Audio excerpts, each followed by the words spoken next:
So are investors' concerns over Europe's debt crisis easing?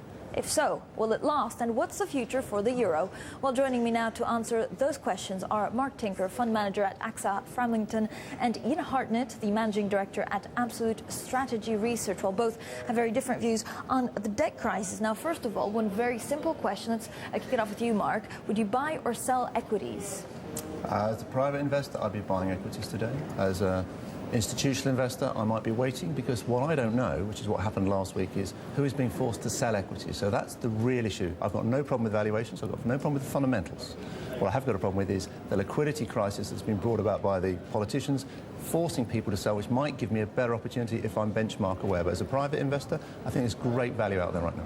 Ian, is there a great value? Yeah, certainly. We're saying with equities now trading below 10 times next year's earnings, valuations against bonds, valuations against cash looking attractive, we think there's actually very strong upside for European equities at this point, whether you're institutional or private. Anything on the euro? Because it does seem that actually the crisis is far from being away. It is great news. What Europe needs at this stage is looser monetary policy. So far from representing a crisis in the euro, what we view is happening is just that the natural easing of monetary policy is taking place. And actually that euro needs to be even lower than it is today. Probably sub, 117, 119, probably down to 115. That's when European equities start to gain, earnings start to improve, and valuations become very attractive indeed. All right, you're seeing it as an opportunity, but Mark, if they actually cut the deficits by too much, do we not risk being in a double-dip recession? I think we have to be careful, Splia, is the political response to what's going on is dangerous, and that's why the markets are nervous. And one of the issues with is if the Germany is trying to impose austerity on all the periphery of Europe, we could get the risk that Europe repeats the mistakes of Japan. So what I'm saying is, look, I like European companies that are looking outside of Europe, so the exporters, people exposed to it. So if I want growth, I'll look outside of Europe.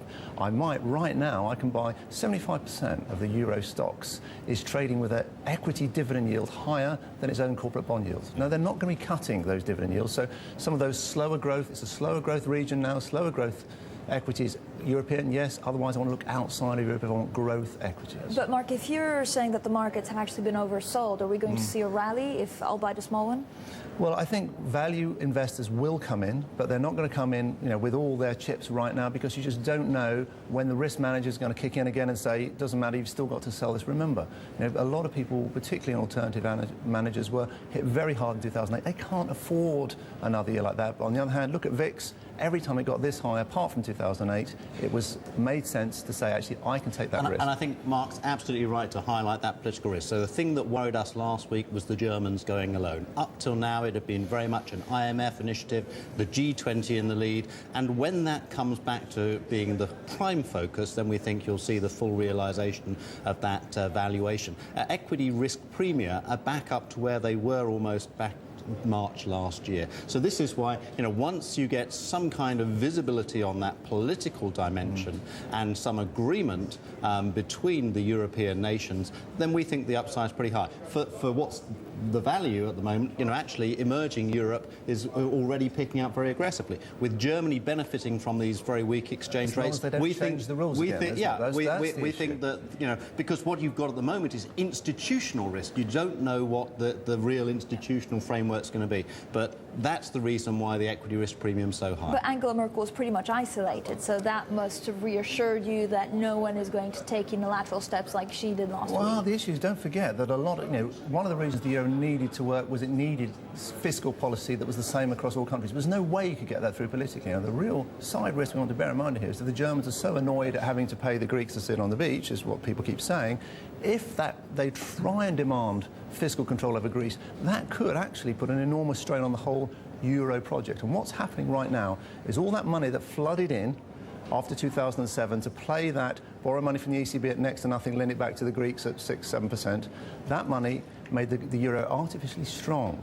Now it's saying we want our ball back. We're taking it away. And so the euro isn't weak at the moment. It's just coming back from being artificially strong. And the real issue we have in equity markets is somehow politicians see a weakening of the currency as attacking their virility, and everything must be done to defend a ridiculously high level of the euro Well, anyway. that's what they say officially. And I was going to say, I would here. agree that I think that, you know, the key message that we hear from the policymakers is that the euro is a policy that's here to stay. It's here for a 30-year project plus. They will do whatever is necessary, and, you know, the political reality will be that whilst they make the noises about a strong euro, actually my suspicion is that they're very happy to see that loose monetary policy offset the tight fiscal. Volatility, I mean, this has been so strong. What does it mean for investors? Do you have to buy stocks, equities, and actually keep them for at least a couple of months?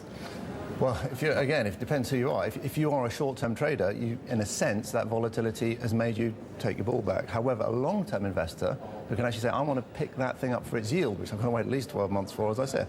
You've got stocks where the equity yield is higher than the corporate bond yield, which is implying they're going to cut the dividend.